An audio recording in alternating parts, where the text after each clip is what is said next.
Pera aí, como é que eu ponho vocês aqui? E, pera.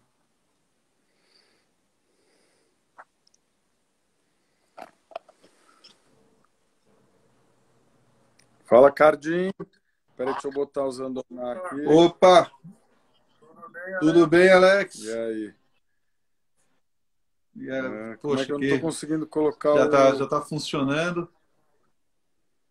Bem, boa noite a todos aí que estão entrando na nossa live. Hoje, a de gente, enquanto o colocar? Alex está arrumando lá, hoje a gente vai juntar o time aí Acho das que você tem que expedições entrar. botânicas Você tem que estar... através dos biomas brasileiros que a gente tem empreendido para entender como é que funciona potenciais plantas ornamentais nativas dentro dos ecossistemas, do habitat. E também vai participar o Luciano Libera aí, Zandoná. baixa o volume. Baixa o volume. E a ideia é a gente conversar um pouco sobre justamente essa questão Não, pera. da, Eu vou te botar... de como a gente pode trazer a biodiversidade para o paisagismo, falando com diversas pontas desse processo, né? Então, o viveiro, o paisagista, o botânico, para a gente poder entender esse novo caminho de pesquisa Porra, eu tô te numa vendo aqui, área mas eu que não tô ainda é tão pouco conseguindo. explorada, que é o paisagismo no que se refere à biodiversidade nativa. E aí, Alex, já conseguiu arrumar aí? Cara, tô procurando, não tô conseguindo adicionar os Andoná. Ficam vocês peças, estão no mesmo lugar. Mas aí ele não consegue puxar o pessoal que tá com ele, né? É que acho que só pode entrar dois. Então você vai ter que colocar vocês dois na mesma tela. Coloca mais longe, fica vocês dois na mesma tela. Não, eu sei, não, mas eu quero eu quero Não vai colocar entrar ele três. como... Mas eu já vi, cara, uma vez três. Não? Bom, então, paciência. Vamos lá, vamos lá. Vamos Vamos lá. começar. Pronto. É nóis. Meu, gente, só para explicar por que o sinal deles está tão ruim, é que eles estão no meio do mato. Então, no meio do mato tem esse sinal que só tem pixel, né? A imagem nem aparece direito. É sério? Eu estou na cidade grande aqui em São Paulo, então o sinal ainda funciona Você bem. não tá me vendo, cara, bonito, feliz? Bom, então Vai, vamos Alex, começar falando um você pouco começa aí sobre a com fábrica de fábrica de árvores, árvores. né? Vai. Que é digamos, a anfitriã da noite. Nós somos um viveiro de árvores e, digamos, o viveiro mais moderno do Brasil. E a gente está entrando agora também na área de reprodução de orquídeas, e, enfim, a gente montou um laboratório para poder trabalhar com outros tipos de plantas, né? E então, assim, acho que a ideia aqui hoje é a gente falar um pouco sobre essa ideia das expedições botânicas e essas prospecções de novas espécies para que possam ser aplicadas no paisagismo, né?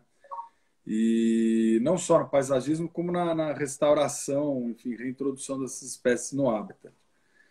Então, o Zandoná, acho que podia falar um pouco do trabalho dele. Posso, eu só vou silenciar aqui para não ficar. Usando, chega mais perto do celular, coloca o celular perto de você para a gente enxergar você, que a gente não está enxergando. Tá no escuro. Traz o celular. Acho melhor vocês irem alternando o celular. Ó, tem uns consultores de imagem que as mensagens que estão chegando é isso. Vê se melhorou. Está muito escuro. O pessoal quer ver vocês, gente. Vocês estão aí no meio do mato, com roupa de frio. Mas tá meu Né? Uma friaca, situação meu bem maluco, diferente tá de 12 nós que graus estamos aqui, aqui na 10 cidade graus. grande. Acho que vocês podiam Bom, falar pessoal, até onde vocês estão, né? Vocês estão Sim. num lugar alto, Não, né? a gente vai falar o seguinte, a gente está numa reserva particular, em primeiro lugar, autorizado, né, pelos proprietários, com um projeto de pesquisa, fazendo um inventário das orquídeas baseado na metodologia de resgate e cultivo.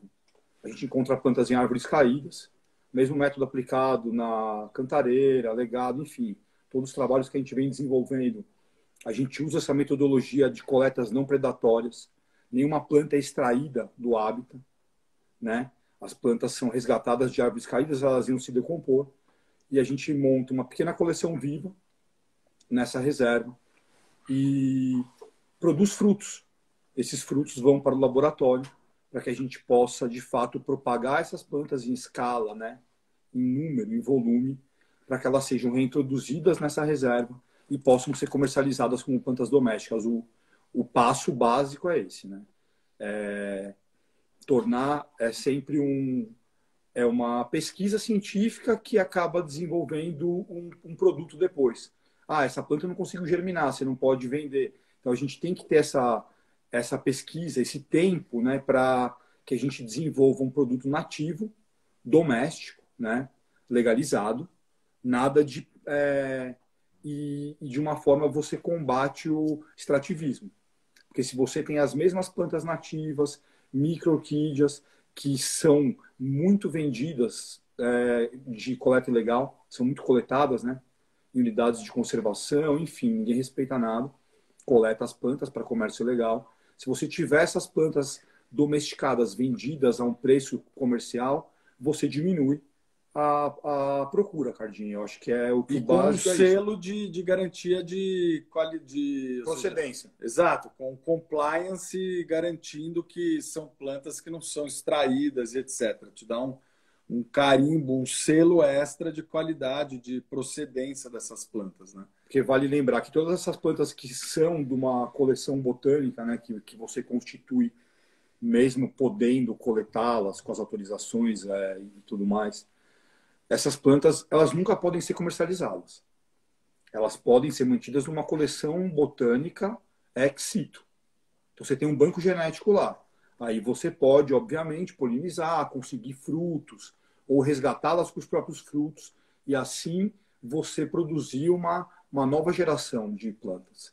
E lembrando, parte delas é reintroduzida no hábitat novamente, né? A gente parte desse projeto conservacionista. Sim.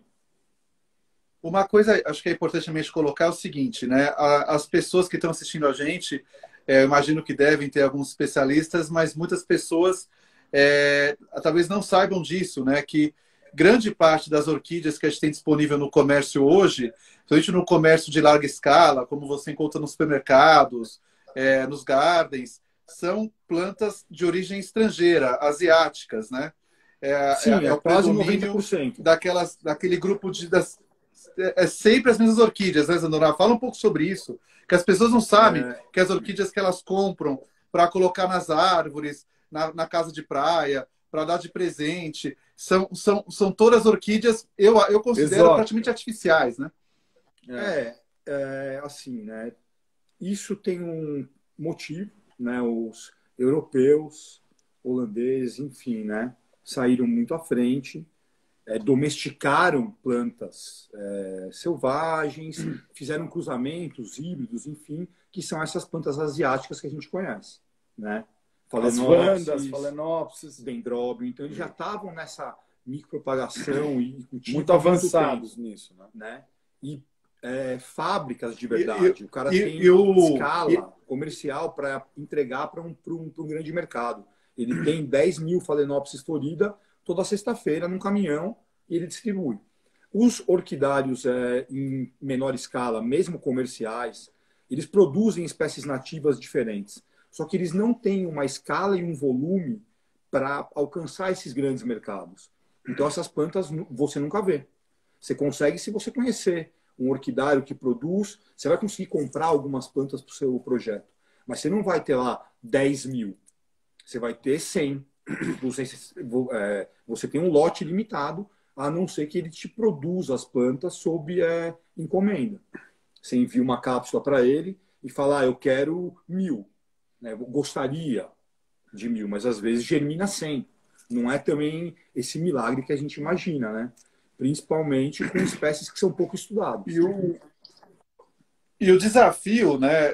Aí até falando, né, para o pessoal que está ouvindo em casa, o desafio que a gente tem hoje é o seguinte, né? A gente conseguiu formar um time para trabalhar uma questão que eu considero muito atrasada no Brasil, que é justamente isso de buscar na biodiversidade nativa o entendimento de como a gente pode trazer essas plantas nativas para o paisagismo, para as cidades, para a vida das pessoas, né? Fazer com que, por exemplo, essas micro-orquídeas sejam cultivadas e entrem na casa das pessoas com o mesmo poder de decoração, de importância do que uma orquídea de laboratório da Holanda. Então, eu acho que é bom a gente explicar aqui que nós três, né, fazemos parte de um time que é capitaneado pela Fábrica de Árvores, pelo Viveiro Fábrica de Árvores, para a gente tentar descobrir e entender novas plantas para o paisagismo vindas da biodiversidade nativa, respeitando, claro, todas as regras legais, respeitando o equilíbrio ecológico e tudo feito com alta tecnologia. Com as licenças, e aí, Alex, conta um pouco mais para isso, né? Exato. E conta um pouco mais, Alex, eu acho, dessa parte do laboratório que você instalou lá na Fábrica de Árvores, né? Porque a gente tem feito algumas viagens nos últimos anos com esse objetivo da expedição botânica, e quando a gente obtém algum tipo de material para cultivo, entra o laboratório da Fábrica de Árvores para desenvolver, digamos, né, domesticar essas plantas nativas. Exatamente. Para serem usadas no paisagismo, no lugar das exóticas. Poder ampliar o leque de opções de germinação e de propagação de plantas que a gente trabalha. Até antes do laboratório, a gente trabalhava só com o famoso calhetão de areia, põe a semente lá e o que brotar, brotou. O que germinar, germinou, repica, vai para o tubete rootmaker, para um vaso maior, até que isso vira uma árvore. No entanto, a gente sentiu uma necessidade de ter de ampliar essas possibilidades de propagação e germinação de material genético que a gente acaba recebendo, encontrando e tudo mais. Então, o laboratório ele permite que a gente experimente, né, a propagação de outras maneiras, seja por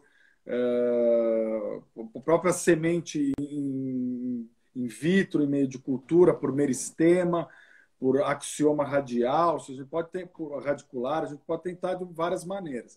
Então, na verdade, o laboratório ele nos permite ampliar a chance de que um material que a gente traz vingue.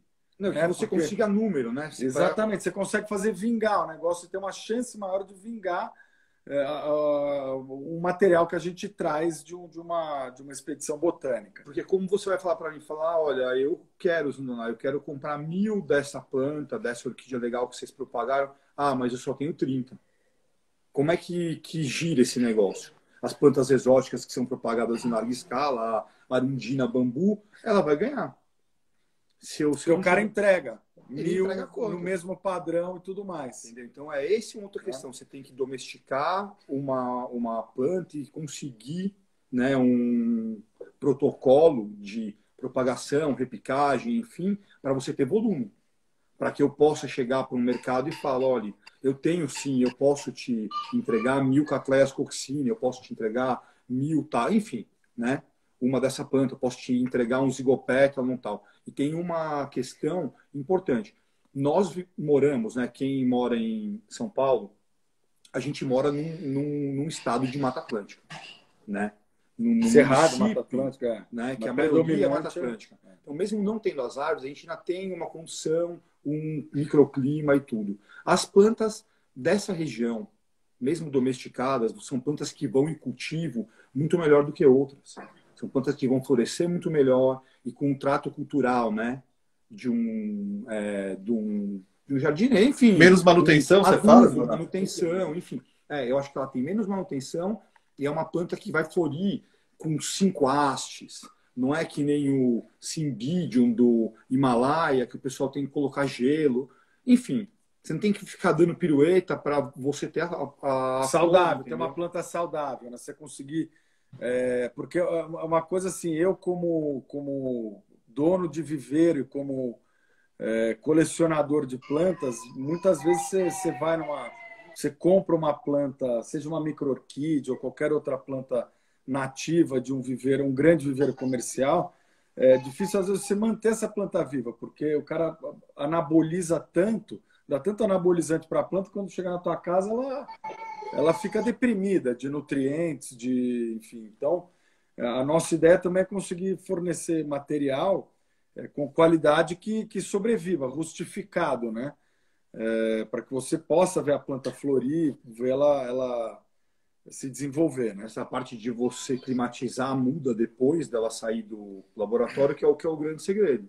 Se não você compra para mim, nossa, comprei para o projeto meu aí 100 da micro-orquídea. Na outra semana tá a pessoa te reclamando porque matou. Então você tem que produzir material que seja rústico, principalmente para a nossa ideia, que é reintroduzir material no hábitat, né? Criando bancos genéticos em reservas particulares, enfim, e ter material de qualidade para você poder vender. Porque você só combate o comércio ilegal de plantas se você tiver. Né? Eu posso comprar legalizada, custa o mesmo valor? Custa 10, 20, 30 reais é o que eu pago em larga escala. Você vai ter que combater, né, o mercado ilegal pondo um produto melhor com esse selo doméstico.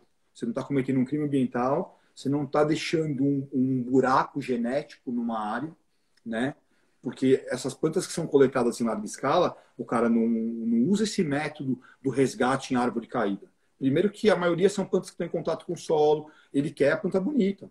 Ele arranca a planta com o galho inteiro para poder vender, entendeu? Então, esse é um problema mundial, não é um privilégio nosso brasileiro, né? Plantas do planeta inteiro são coletadas. Então, esse é um método usual de diminuir essa pressão de coleta.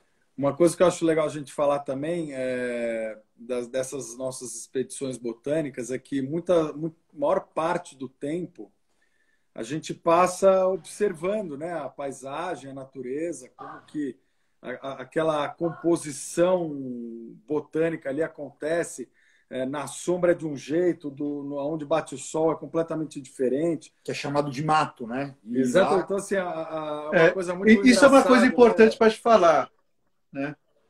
Chamado de mato, mas Alex, porque assim, as pessoas pensam enxergando que você vai numa expedição botânica. Outra coisa é você enxergar o que tem ali. Então, nessas nossas expedições, uma coisa que é muito comum, assim, a gente não ter um pace de caminhada mais rápido do que 2, 3 km por hora. Né? Por mais que seja uma trilha, muitas vezes que te permite caminhar 5, 6 por hora, a gente não consegue passar dos 2,5, 3, porque a gente passa mais tempo olhando do que andando, né? Então, eu queria ouvir um pouco de vocês. E uma coisa que eu acho que é importante falar disso também. Também uma coisa que é legal de falar é que, assim, né, quando a gente vai fazer esses passeios, né, dentro da floresta, dentro do cerrado, essas expedições, a gente praticamente não coleta nada, né? A maior parte do tempo a gente fica observando e analisando a natureza, entendendo como são as composições. Aí eu falo como paisagista que uma coisa que eu acho que explica bem isso é o seguinte, né? Para você ser um bom paisagista sustentável, né? Ou seja, um paisagista que se preocupa com outras coisas que além da decoração, com o equilíbrio ecológico, com o resgate dos ecossistemas, culturais e tal, você tem que andar na natureza, né? O Bulemark já falava isso, né? Então, assim, que nem um bom piloto de avião, ele acumula milhares de horas de voo para ser um bom piloto de avião, o bom paisagista, o bom botânico, ele precisa andar milhares de horas de natureza, de floresta, de cerrado, para poder entender aquela composição e levar aquilo tanto para a produção do viveiro quanto para aplicação no paisagismo, né? Isso mesmo. E ver como que as plantas se combinam, né, na natureza e tentar replicar isso, né?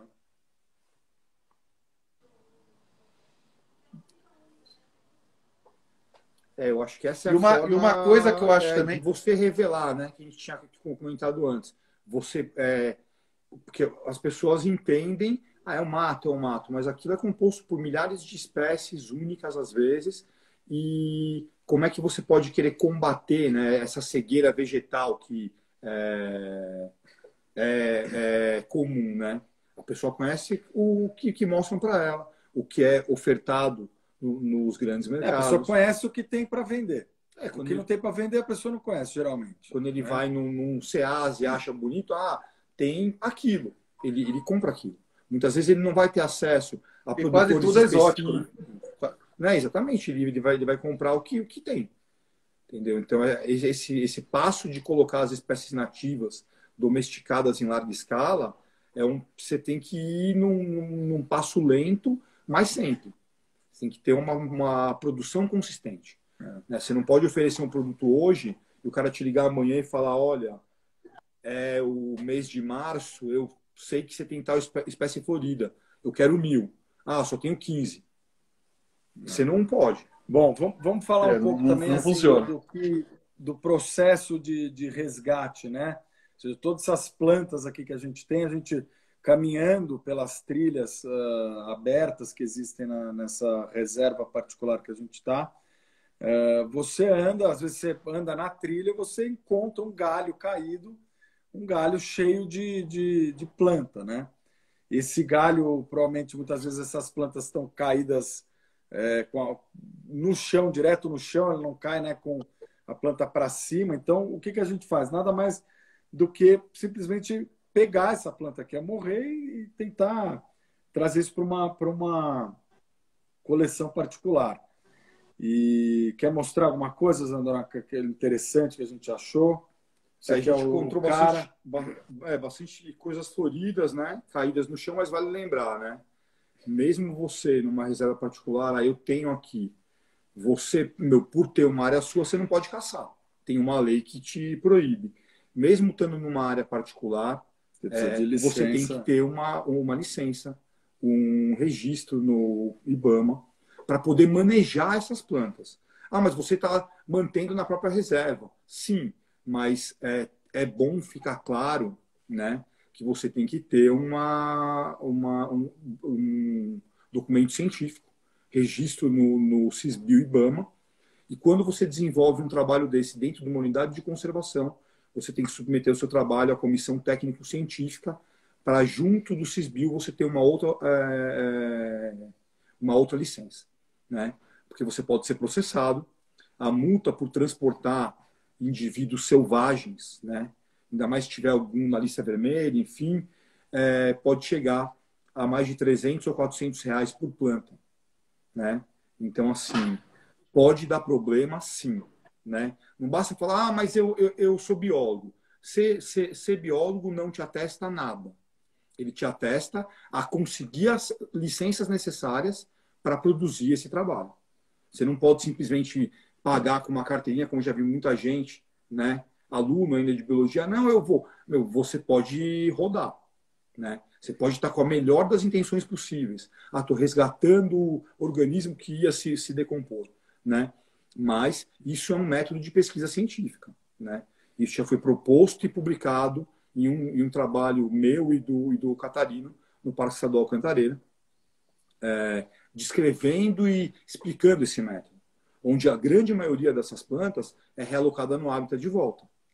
Porque senão, que diferença faz deixar a planta morrer ou levar ela embora para nunca mais? Você tem que devolver parte do material genético para manter essa floresta rica, né? Não é simplesmente, tem um monte, eu vou resgatar para o meu quintal, né? Esse conceito de resgate ele tem que ficar claro. Você está recolhendo uma planta que iria se perder pela decomposição natural dos galhos e árvores, né? A gente ainda teve sorte, está na época da floração da Cattleya coccinea, e você vê o galho, ele está se decompondo. A gente encontrou meu pendurado caído ia cair no chão em uma borda da água. Então você não pode arrancar a planta. Você tem que ter também uma coisa moral. Ah, mas só estão vocês aí, eu posso arrancar. Eu posso, né? Mas eu acho que tem a ética, né? Que é uma coisa que não anda muito em alta, né? Você pode encontrar as plantas de resgate, que de fato, se você quer um material genético, você está resgatando um material que seria perdido, né? Eu acho que isso tem que ficar claro. Você não está pilhando a Mata Atlântica já pilhada há sei lá quantos anos, você sabe melhor do que eu, né? Muitas micro-orquídeas são resgatadas. Com certeza. São plantas que são insignificantes aos olhos normais, né? Algumas com cápsula de semente, então, são plantas que nunca foram semeadas. A gente tem contato com produtores comerciais, algumas micro, tem parceiros que estão produzindo plantas excelentes, né? O Orquidário Colibri, acho que vale falar nome, quando a pessoa faz uma coisa errada, você xinga ele pelo nome. Quando a pessoa produz bem, tem investido, porque é isso, é tempo e trabalho. Dá para fazer. Você não tem que engolir espécies selvagens coletadas. É trabalho. Você tem que se dedicar 4, 5 anos para ter plantas floridas de qualidade para colocar no mercado, né? Então, acho que é isso. A gente tem, embora tenha essa burocracia, você consegue, junto com um projeto de pesquisa científica, desenvolver talvez um produto. Porque tem espécies que nunca foram propagadas. Pode ser que você consiga, semeando 1000 sementes, 2 germinem. Enfim, pouco se sabe. Então, o mais importante de tudo isso é que você produz protocolos específicos para cada espécie, né? Onde pouco se tem. Tem para a maioria das espécies brasileiras, catleias, tem muita coisa, mas você não tem, muitas vezes, protocolos que pessoas queiram propagar as plantas, né? Queiram chegar no laboratório, enfim. Eu acho que é isso também, né? Você produz um conhecimento interessante sobre como manter, como conservar, como aumentar o volume dessas plantas, né? Um sonho meu, por exemplo, é você poder povoar praças e parques e que a pessoa não vá com uma escada ali no mesmo dia e arranque a planta.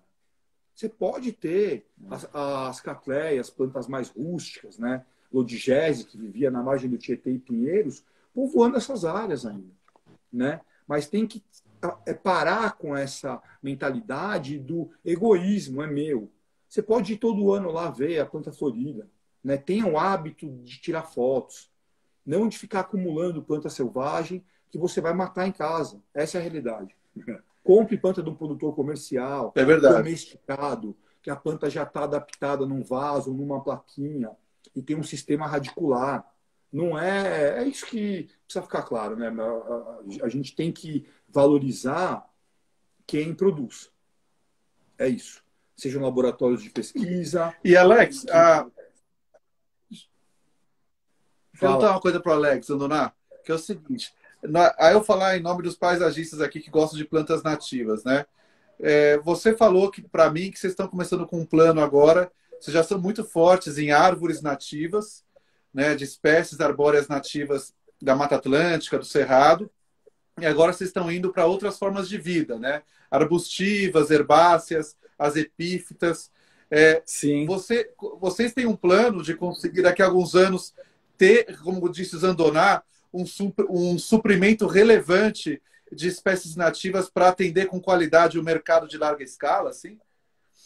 Sim, a nossa ideia é justamente investir em produção para poder ter escala não só na árvore, mas também nessas outras tipos de plantas, né? Então, nossa ideia é ampliar o conceito de fábrica de árvore para fábrica de planta, né? Uma biofábrica, né? E então, para nós, assim, o que como empresa, né, a gente precisa de escala, porque senão não fecha a conta, né? Eu preciso ter escala para poder oferecer para um condomínio que vai precisar de 10.000 árvores adultas, poder oferecer, ao mesmo tempo que eu ofereço para ele, poder oferecer para um vizinho lá do viveiro, que tem casa na Baronesa e que também precisa de meia dúzia de árvores. Então, a nossa ideia é poder oferecer em escala essas plantas nativas que a gente está buscando domesticar agora, né? E vocês, então, assim, eu acho que outra coisa que é importante, né? Fala. Fala. Pode falar. Não, eu quero falar assim, que uma coisa que eu acho que é importante é a gente também, quando a gente pega desenvolve, né, uma planta nova para o paisagismo, a gente precisa estudar ela, como é que ela se comporta ao longo de um certo tempo, para ver se ela cabe numa situação de paisagismo, né? É o que chama de jardim de matrizes, Sim. que é onde a gente vai ter uma coleção ex situ daquela espécie e que vai fornecer não só o material genético para continuar reproduzindo aquela espécie, mas para entender a floração, a fenologia, né? Se ela é perene, se ela não é. Vocês estão fazendo isso também? Sim, estamos o famoso matrizeiro. A gente está fazendo um matrizeiro de tudo que é interessante, né? Tudo aquilo que que é novo, que a gente não tem costume de ver no paisagismo, e que muitas vezes é fruto dessas expedições botânicas, a gente está tentando entender como que a planta se comporta, né? Então, como é uma planta relativamente nova, que não foi domesticada, a gente precisa, primeiro precisa entender se é uma planta perene ou não, como que ela se comporta numa situação isolada, né? Porque muitas vezes a gente vê essa planta no mato, ou seja, na floresta e tal, e ela está numa situação de muito mais estresse, ou seja, de competição muito maior, então ela estiola mais, ela não está aquele pomponzinho bonitinho que ela ficaria se você tivesse isolado ela em um vaso, enfim, conduzido ela com uma poda e tudo mais. Então, o interessante disso é justamente a gente conseguir entender como que essa planta se comporta numa situação de paisagismo, numa situação que ela está isolada, que você consegue conduzir com poda e consegue embelezar ela, produzir a planta melhor, né? E então esse aí eu acho que é digamos assim, é um ponto-chave de todo esse plano nosso de poder oferecer plantas nativas em larga escala com a qualidade que a gente oferece, que quem conhece sabe que é o melhor viveiro do mercado. Então, a nossa ideia é poder, de fato, oferecer muito mais do que só árvore, poder oferecer. O cara vai fazer uma floresta de bolso, a gente vende também as epífitas, tudo que é tipo de bromélia, orquídea, arácea e etc. Poder entregar um bosque nativo na sua totalidade, não só nas árvores, né? A gente poder acelerar um pouco o processo. Isso é uma... Pode falar. Você falou uma coisa boa, é verdade. Né? Um dos meus sonhos, né, que eu acho que a gente está trabalhando junto muito para isso, é conseguir entregar num projeto de paisagismo, num projeto de restauração urbana, rural, você entregar também, dependendo do tamanho das árvores que você usar, entregar já a vegetação de subbosque, né? Então, as marantas, as calateias, as helicônias, bromélias, as piperáceas, os bambuzinhos, as palmeirinhas, as orquídeas. A gente tem aí vários grupos que são fundamentais para caracterizar a floresta como floresta, a Mata Atlântica. Claro. E aí acho que também vale a pena a gente mencionar, né, Alex Andoná, o trabalho que a gente também começou fazendo, que agora até vocês são parceiros, né, com o legado das Águas Votorantim, desde 2014, lógico, entrando na floresta, e isso a gente acabou expandindo para vários outros lugares do Brasil, né? É isso aí, é isso mesmo. E agora, assim, acho que uma coisa interessante que acho que a gente podia falar também porque assim, muito se fala no paisagismo em plantas de Mata Atlântica, né? Quando a gente fala de árvores e tal. E uma coisa que a gente sempre comentou, né? Enfim, é que existe as plantas de Mata Atlântica, elas a gente não tem muita opção de planta para um jardim que vai tomar sol o dia inteiro, muitas assim, plantas arbustivas, plantas menores, né? Então, acho que assim, aquela expedição verdade, que a gente fez para Canastra e para o Cipó, ou seja, a gente viu muita coisa que tem muito potencial paisagístico, né? Coisas assim que, se forem domesticadas, porra, ela tem tudo para desbancar o buchinho e a Phalaenopsis, né? Deus quiser, né? Não, e uma coisa que agora a gente precisa fazer, né? Eu acho que cada vez mais estabelecer parcerias, né, com os órgãos públicos, etc., para a gente conseguir fazer uma força-tarefa que envolva o poder público, a iniciativa privada, né, os paisagistas, os viveristas, para começar a criar mecanismos da gente desenvolver essas espécies, né, com o apoio do poder público também, né? Lógico. O cara, para cortar eucalipto, não precisa de licença, né? Mas para resgatar a planta nativa que vai morrer, você precisa de licença. Não, então... Você precisa. E assim, você não pode usar uma coisa que tem que ficar muito clara, né? Eu não posso, nenhum pesquisador pode usar a licença para fins comerciais. Qualquer desenvolvimento de produto aqui, ele tem que estar atrelado a um projeto de pesquisa. Eu produzi X, a primeira geração, parte dela, o grande parte, toda ela é reintroduzida. É assim que gira Eu não estou saqueando a floresta para isso. Ele está ligado a um projeto de conservação, a uma metodologia desenvolvida, proposta e publicada, né? Está salvando um indivíduo que iria perder, que é um indivíduo pequeno, que aporta pouquíssimos nutrientes para o sistema florestal, né? Se a gente for pensar de ciclagem, que prejuízo que você daria, né? É um indivíduo que está morrendo, que não vai se reproduzir. Então você está resgatando, está dando uma nova chance para ele, né? Então é isso. Não, e mesmo coleta de sementes de árvores e tudo mais. A gente não, quando você acha, digamos assim, você chega numa árvore, tem um monte de semente no chão, você não cata todas, né? Você pega algumas que você sabe que você não consegue também encher a mão, né? Tem que deixar um pouco para que, de fato, a floresta gire, exatamente. Né? E as populações permaneçam. Você tem que coletar de 3, 4 matrizes, 5 matrizes diferentes. Pega um punhado daqui, um punhado dali, um punhado de lá, porque aí você tem plantas, né, na hora que você vai restaurar uma área com uma genética diferente, né? Você tem variabilidade genética, né? Importantíssimo. Variedades. Você tem isso. Isso são coisas muito novas, né? A gente ouve muito se falar em restauração florestal, né? Tudo bem. Eu acho isso possível. Restaurar as árvores. Quantos anos você vai demorar para restaurar a teia completa de coisas, né? Então, se é que vai conseguir, né? Talvez. Em umas 5 encarnações nossas, a gente vai ver uma floresta inteira rodar. Mas eu acho que assim, quanto mais você enriquece um bosque desse, a hora que a floresta tem um microclima, a gente fez um experimento desse já até no próprio legado, que você, na sua floresta do telhado, a gente pôs algumas orquídeas ali com o data logger para monitorar a temperatura e umidade. Você não põe plantas suicidas para morrer. Você monitora com um equipamento científico o teor de umidade que aquela floresta produz e aí você introduz espécies compatíveis com a área. Né? Eu acho que é um ótimo começo, né? A gente pensar, quando nossas mudinhas estiverem grandes, já daqui a alguns anos, fazer experimentos nessas florestas de bolso, reintroduzir algumas epífitas escondidas nas árvores um pouco mais altas, para evitar a coleta predatória, e você educa a pessoa. Você vai conservar aquilo que você conhece. Você vai falar para ela, olha que legal, é o período...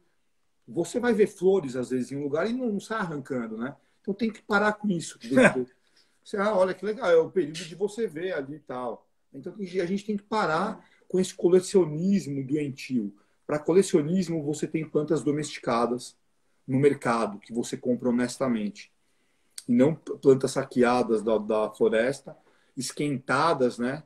Disfarçadas de plantas cultivadas, muitas vezes vendidas, porque isso é praticado. Como você já mandou fotos, eu não vou citar a loja agora, mas embora eu deveria, as tilândias na caixinha tal, cheia de líquens e tal. Até a minha bisavó cega sabe que aquilo é uma planta selvagem. É sério. Mas a gente tem que parar com isso, né? É aquilo. Eu acho que você tem que ter orgulho de vender um produto que você desenvolveu. Você tem quantas? Quando venta, eu tenho. Ou seja, caiu ali, ele pega e vem. Cara, você pode ter milhares de sementes. Você fala, eu tenho 10 bandejas dessa planta.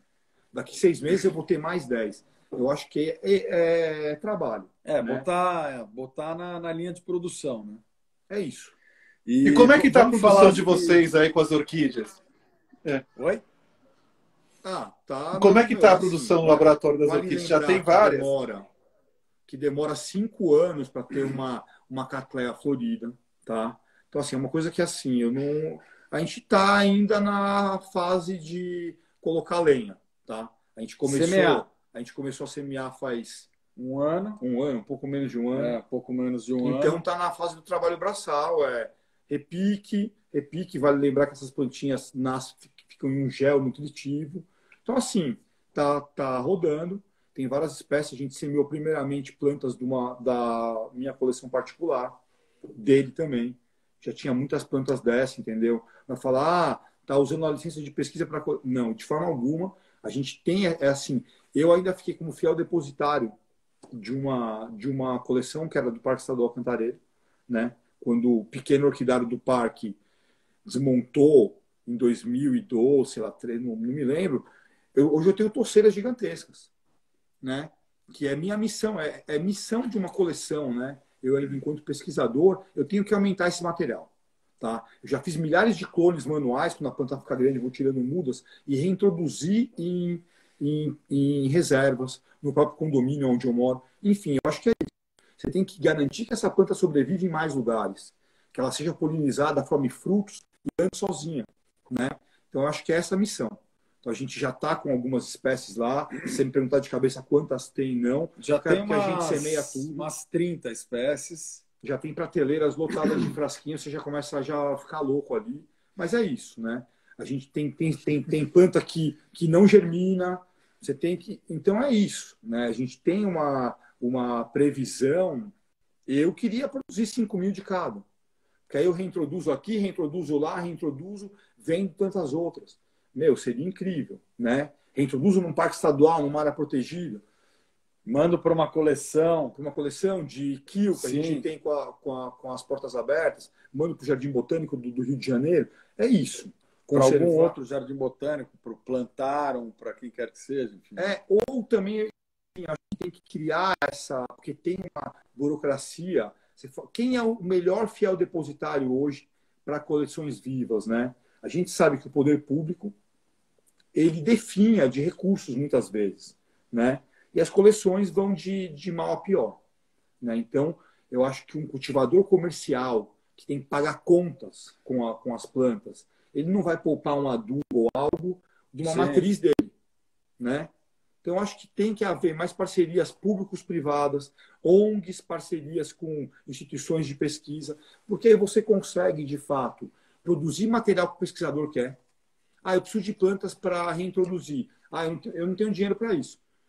Né? Você faz uma parceria com um laboratório que subsidia custos por 5 anos, porque você vai vender essas plantas daqui a 5 anos. Né? E aí ele te entrega esse material. Então, eu acho que você pôr profissionalismo nessa produção. Né? A gente teve no Congresso Internacional em Kiel o ano passado, né? Apresentando já esses métodos desenvolvidos e resultados, e muitos projetos que funcionam bem, funcionam assim.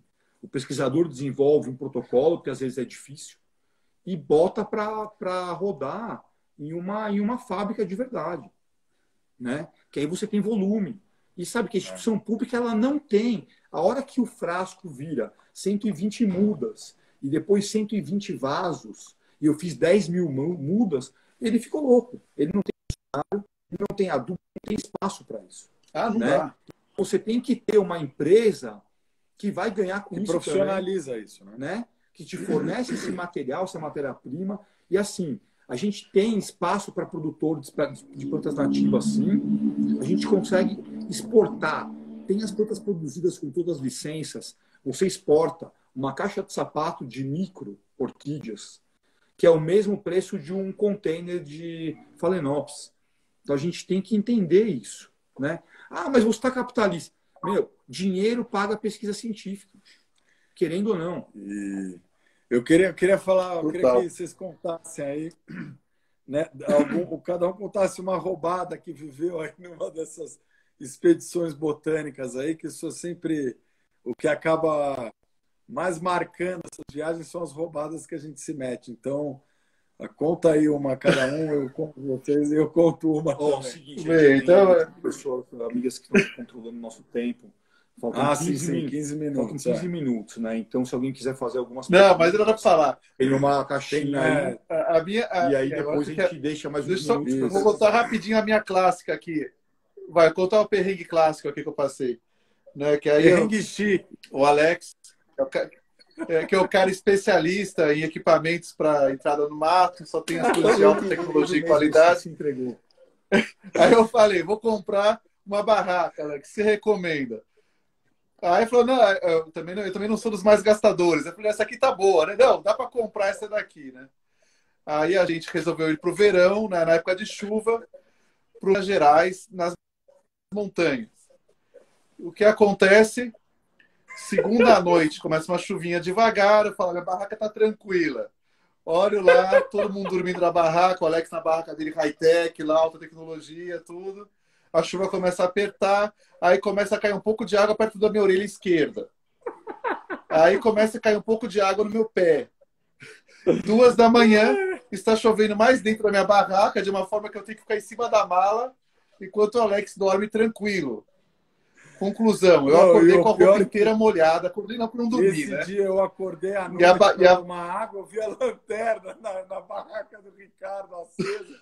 Porra, eu não vou falar nada, vai que ele pede ajuda, eu tenho que sair daqui para ajudar. A gente ficou feliz. Isso que é amigo, né? Vou ficar quieto aqui. A gente ficou feliz agora que você revelou barraca vagabunda, lazarenta. A gente ficou feliz que você contou essa que você tomou a chuva e tal, porque a gente estava zoando que se a gente soltasse essa, você ia desligar a conexão e ia sair da live. O Lucadinho vai ficar puto. A culpa foi minha, eu fui pão duro, quis comprar barraca vagabunda. Eu acho assim, fiquei traumatizado, depois os outros iam dormir com qualquer barulho de trovoada que dava depois. Lógico que barraca molhada cheirando a mofo, né? Isso faz. Agora fala vocês faz também. Parte, né? Dessa vida louca. Vai divertir, depois é divertido. Meu contato com a natureza, você tem que ter, primeira coisa, né? Vale até lembrar, então, você tem que ter equipamento. Você nunca pode se meter ali, lá Tarzan, isso tem que ficar muito claro, né? Você pode se dar mal. Incentivando as pessoas. Pode se dar muito mal nessa. Todo lugar que a gente anda, a gente tem os mapas, a gente tem GPS, a gente tem equipamento de primeiros socorros, adrenalina, enfim. Ninguém tá lá, cara, caçando borboleta, me desculpe a Laurinha, brincadeira, mas, entendeu? Moscando no meio do mato. Pilha reserva, bateria reserva. Lanterna, GPS, spot. Você leva para não precisar, mas não é aquilo, entendeu? E assim, ninguém usa facão, ninguém corta, ninguém abre picada. É um trabalho de andar no mato fechado, né? Não pisoteando nada. Até por isso que o Alex falou, você anda devagar. Você usa as trilhas principais e você acessa áreas, né? Porque você procurando. Hoje, por exemplo, a gente estava numa trilha, que é uma trilha muito antiga, uma trilha que sobe do litoral, enfim, sobe a Serra do Mar. E a gente falou uma hora, vamos pegar esse carreiro de anta aqui e andar 10, 15 metros para a lateral. A gente achou uma colônia de o que era? De uma maxilária nova, florida, bonita. Mas assim, milhares. Nova? Assim, então, do lado da trilha principal. Vale muito esses registros no hábitat, né? Essa documentação da planta florida tem uma grande diferença depois dela, enfim. Mesmo que você domesticar e produzir através de frutos, ela no vaso ela tem uma cara. Ela no mato, cara, é a onça pintada, solta, selvagem. Né? Então a gente... Agora, conta uma roubada aí que você passou, Zandona, nessas expedições aí. As abelhas, o Zandona sempre se dá bem com as abelhas. Acho que uma dessas roubadas, assim, né? Eu costumo escalar muito e fazendo um trabalho para a saúde pública, coletando água de bromélia para estudo de malária e tal. No dossel das árvores, né? E aí eu menosprezei. Eu bati a corda, a gente estava era gigantesca, e vi uma arapuá, uma dessas sem ferrão. Falei, suave, essa aí não vai acontecer nada. Quando eu cheguei perto, né, eu tava com a barba já bem maior, elas grudaram na barba e a parte punk foi entrar no nariz e ela grudar nos cílios. Você não consegue abrir. Que altura que você tava, Zandona? Um monte de abelha no teu nariz. E você todo clipado para subir. Você não consegue inverter os ascensores ali e correr. Falei, vou cortar a corda. Era água embaixo. Falei, se cair, boa. E um monte de gente embaixo dando palpite, né, cara, que não podia fazer nada. Não, mas e agora? Nossa, tem que saber na cabeça dele. Então, essa foi uma roubada cruel.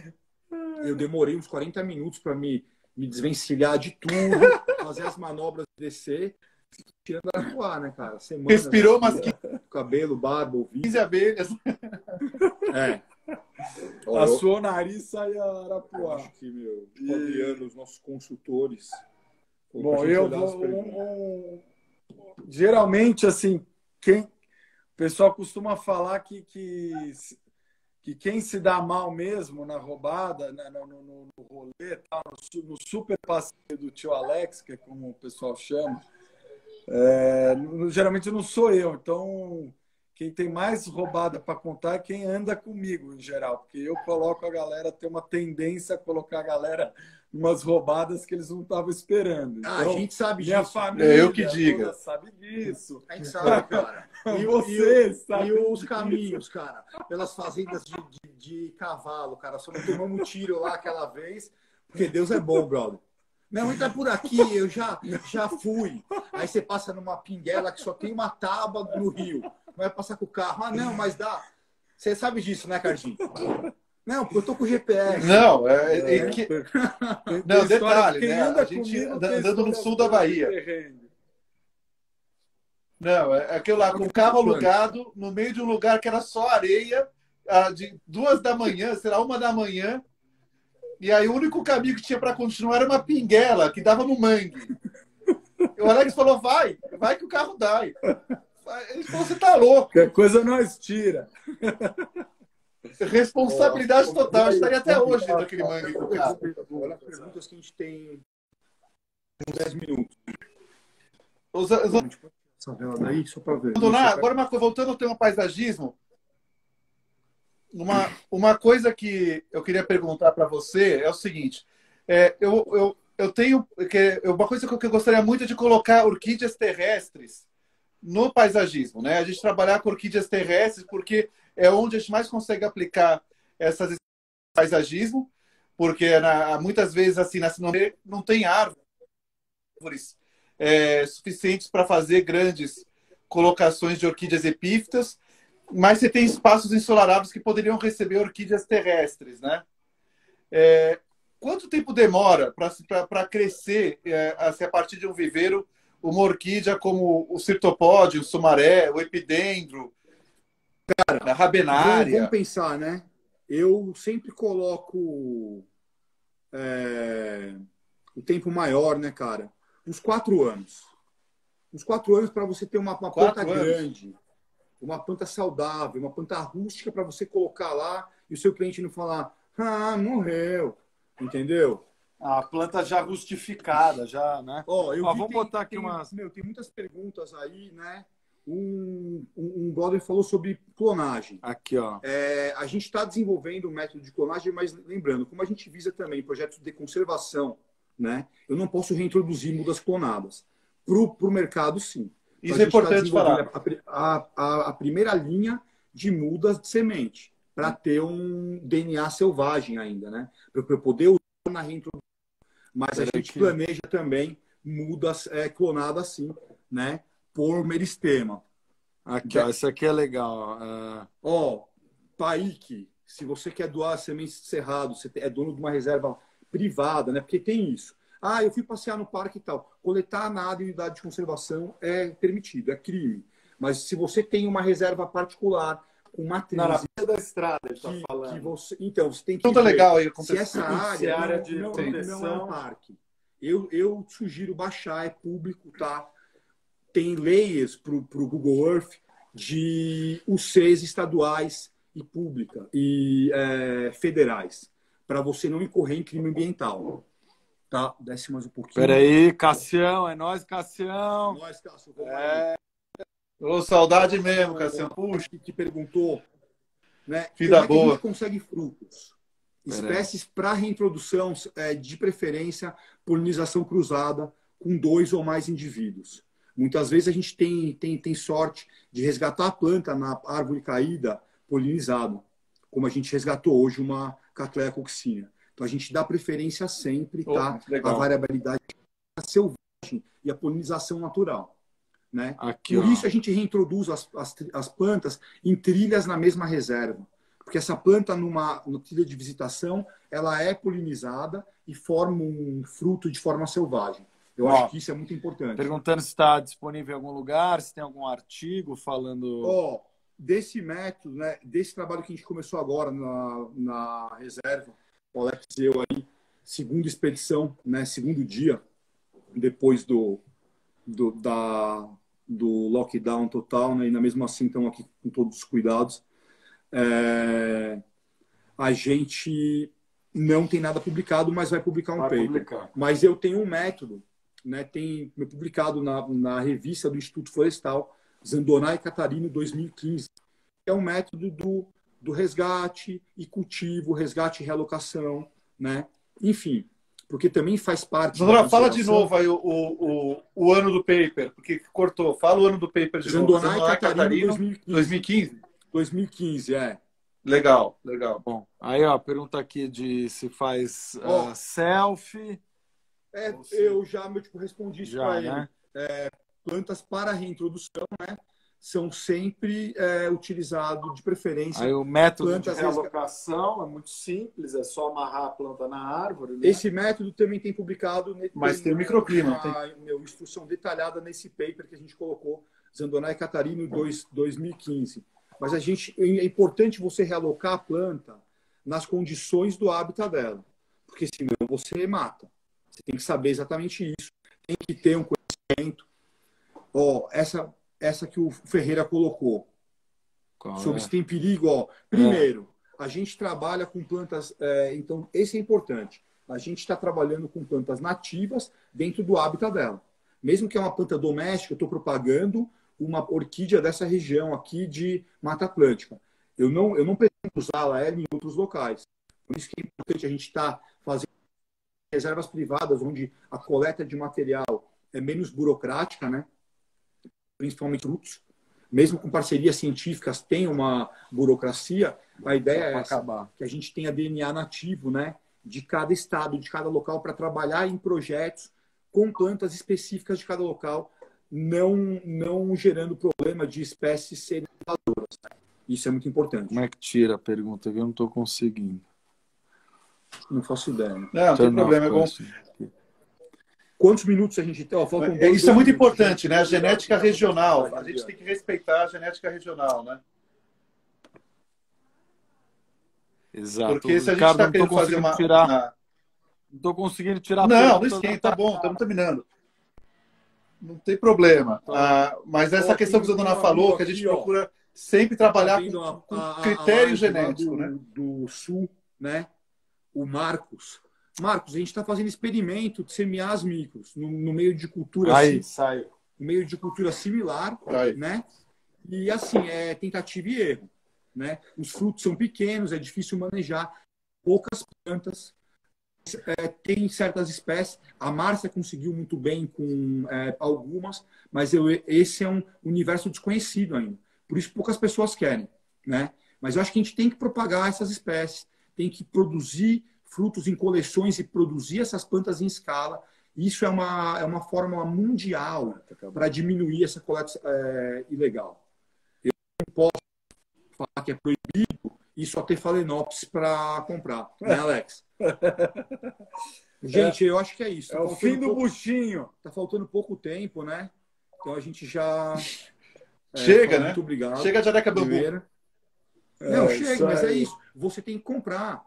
A pessoa pode ir no mercado e mas achar... olha, deixa eu falar aqui como viverista, uma coisa que a gente percebe é o seguinte, que as pessoas muitas vezes elas não conhecem as plantas nativas tão bem quanto elas conhecem as exóticas comumente usadas no paisagismo. Mas quando a gente está guiando um cliente pelo viveiro, você mostra uma frutífera rara, nativa, esse cara ele fica louco por essa planta. Então, eu acho que falta um pouco dos meus clientes paisagistas, falta eles pesquisarem um pouco mais de coisas nativas para poderem oferecer e apresentar para o cliente. E justificar, né? Estou levando, eu levo esse porque isso aqui é nativo, é uma coisa diferente e tudo mais. Como você fez com o Citopodium, que a gente produziu clonando lá pelo legado.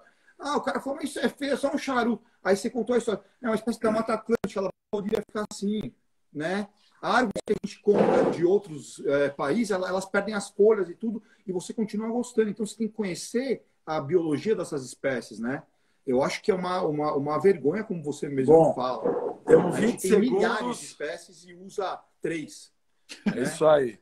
Bom, gente, eu acho obrigado, né? É isso aí, gente. Valeu, obrigado todo mundo pela audiência aí. Desculpa a informalidade do papo. E vai deixar disponível. Aí. Obrigado, gente. Valeu.